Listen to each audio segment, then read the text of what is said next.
Salve, salve pessoal, sejam todos muito bem-vindos. Para quem não me conhece, eu me chamo David, tenho 16 anos e faço parte da equipe da Investins. Nesse vídeo aqui, você vai aprender de uma vez por todas o que é o Produto Interno Bruto, o famoso PIB. Já ouviu falar?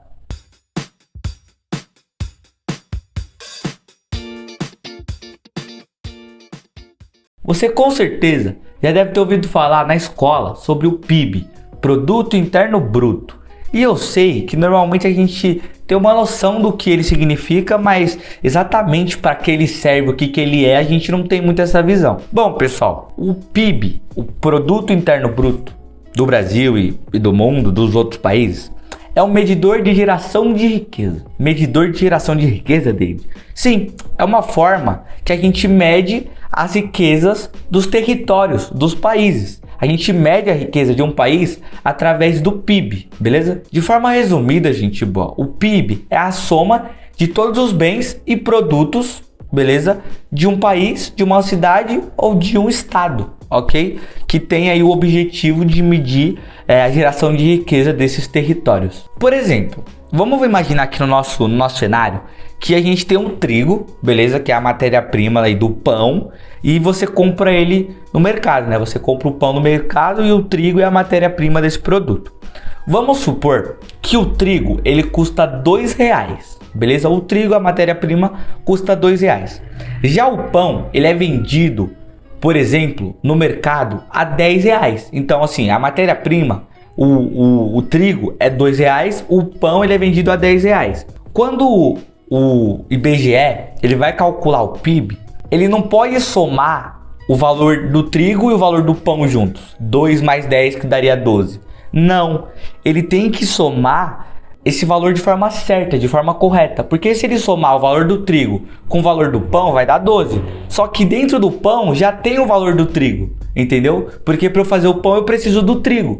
Então, a forma certa do IBGE calcular o nosso exemplo aqui seria basicamente a seguinte. O IBGE deveria olhar não apenas para o preço do trigo com pão, mas deveria olhar só o preço final. Que no nosso exemplo é o pão, porque o pão que ele é vendido para o consumidor final. Então o pão ele custa R$10, beleza?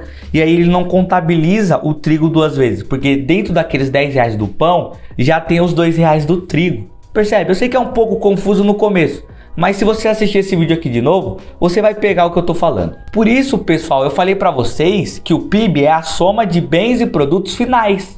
Entendeu? Eu não sou uma matéria-prima com um produto final, não, os preços. Eu só pego os preços dos produtos finais. Aí eu somo todos esses produtos, junto eles, o IBGE junta eles, e aí a gente tem o Produto Interno Bruto. A fórmula do PIB, ela é a seguinte, ela é PIB igual C mais I mais G mais NX.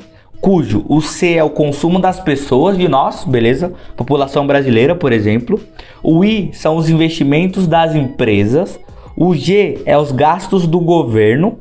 Em tese, isso aqui deveria ser convertido em melhoria. Por isso que a gente contabiliza os gastos do governo na conta do PIB, entendeu? Em tese, porque os gastos do governo deveriam ser convertidos em melhorias para a população do país.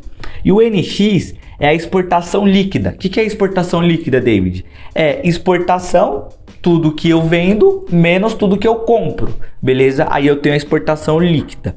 Então, é muito interessante a gente saber como ele é calculado. Então, a gente pega basicamente toda essa fórmula, beleza? Todos esses valores e calcula o PIB aí pra gente saber como é que tá a questão da geração de riqueza do Brasil, por exemplo. Uma coisa interessante, pessoal, para vocês saberem, é que o certo é eu sempre comparar o Produto Interno Bruto, o PIB, com o período anterior. Então assim, o PIB de 2010, exemplo, foi de R$2 trilhões. Isso é bom ou isso é ruim, David? Bom, você pode olhar 2 trilhões e falar, nossa, quanto dinheiro, né? Então isso aí foi bom. Só que a gente não pode olhar ele sozinho, a gente tem que comparar ele com anos anteriores. Então assim, se o PIB de 2010 foi de 2 trilhões, a gente tem que olhar para os períodos anteriores. Então, se o PIB de 2009 tivesse sido 1 trilhão, o resultado de 2010 seria bom, seria positivo, porque em 2009 1 trilhão, 2010 2 trilhões, né? 100% a mais.